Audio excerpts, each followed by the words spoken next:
I said Islam is concerned with more than yourself. Remember that?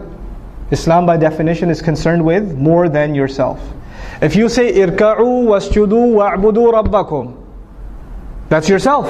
Make ruku', make sujood, be in a state of ibadah. But when he says waf'alul khair, do good, good helps who? Others. Now if you really want to be successful, then you have to help others. You have to do good for others. لَعَلَّكُمْ تُفْلِحُونَ, so you can be successful. But even if you do good for others, it's not for them, it's for who?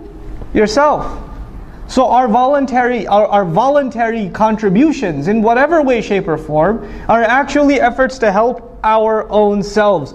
Don't ever should I dare look back at a masjid that I gave time to, a program, a convention I helped put together, a check I wrote to the school or whatever, and say I helped them. I only help myself. And the moment I say I help them, it doesn't count for me anymore. I cannot go to Allah and say, Ya Allah, where's the money I gave?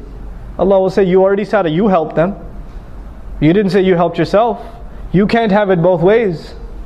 Allah only takes one intention. So if you're going to give, whether you give time, whether you give money, whether you give effort, whether you give suggestions, if you're going to give, you better only expect returns from Allah. You expect anything from anyone else, Allah doesn't like to share intentions. Allah is very jealous of intention, subhanahu wa ta'ala. He wants His intention to be exclusive. You try to put anybody else, yourself, some other agenda in that intention, is gone. It doesn't count for anything. So you know how sometimes in Islamic organizations, especially because so many of our organizations are donation dependent. Masajid are donation dependent, schools are donation dependent, right? Da'wah organizations are donation dependent, publishers are donation dependent. People write a big check, somebody writes a $20,000, $30,000 check or something.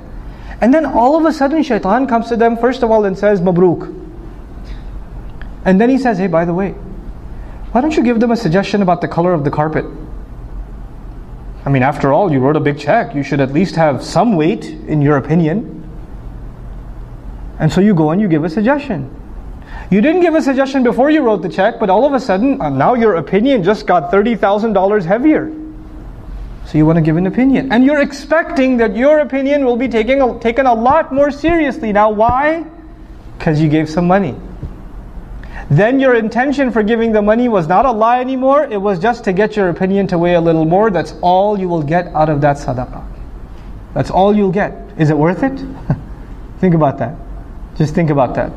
Before you ruin the sadaqat you give. In any cause. Wallahi, in any cause. Don't tie your contributions to expectations. If you want to have expectations, have them with Allah. Personally, when I ever write a sadaqah check, I just to remind myself, I just write a little word on top. Ma naqasa malum min sadaqatin. Mal never goes down by giving sadaqah. I remind myself who am I giving sadaqah to, and which I'm actually depositing in my akhirah account. So I remind myself the withdrawal is going to happen after I go in the dirt. So I don't expect any withdrawals yet. You try to withdraw now, you won't get anything there. I want to make sure I get that across to all of you, inshallah ta'ala.